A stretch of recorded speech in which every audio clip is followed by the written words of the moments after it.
kechki ishdan keyin rahbarlik qo'ng'iroqlari bo'lyapti. Telefonda olsam, shunday davlat mukofoti deb aytganlarida ichimda his-hayajon bo'ldida. Birinchi onam yaqinida yashaydilar. Onamning yonlariga yugurib yetib bordim-da, hammasini onamga aytdim.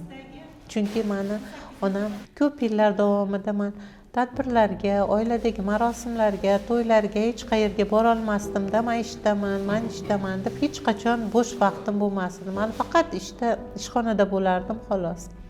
Shuncha onam menga ko'p e'tiroz qilardilar. Qachon bo'lsa ishdasan, ishlayverasan, sen yakshanba dam olmaysan, shanba dam olmaysan degan nimani ko'p aytardilar.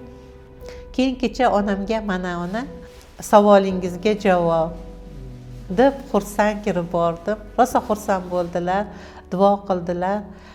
Yurtboshimiz rosa duo qildilar, aytdilarki, omon bo'lsinlar, shunchalik mehnatingni qadrlashibdi. Mana mehnating ro'yobga chiqibdi.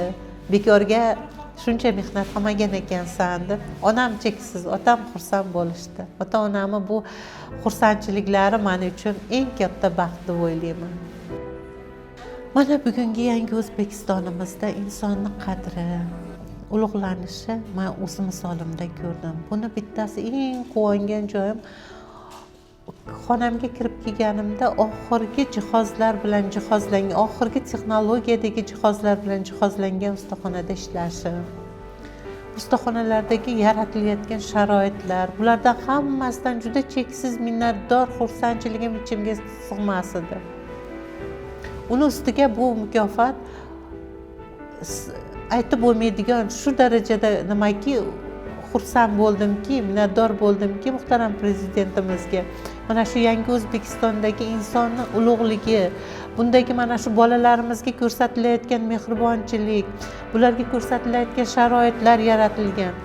Bulardan hammasi insonning qadr-qimmati deb o'ylayman.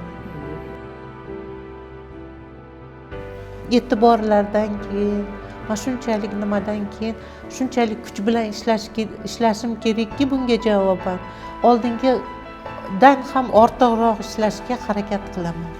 Xudo xolasa bundan ham yuqori natijalarga erishamiz. Har bir o'quvchini iqtidoridan, qobiliyatidan kelib yakka tartibda ishlash kerak. Hammasini qobiliyati, iqtidori bir xil emas. Ularda har birini iqtidorini, qobiliyatini, sharoitini, hamma narsasini o'rganib, keyin hunar o'rgatasiz. Kelib hammasi bir xil hunarda, bir xil jarayonni bajara olmaydi. Keyin bularga bitta jarayonda 5 marta, 10 marta ko'p marotabalab ko'rsatish, ko'p marotaba bajargandan keyin shuni bajara olishiga sabr bilan, mehr bilan, asosan mehr bilan hunar o'rgatishimiz kerak.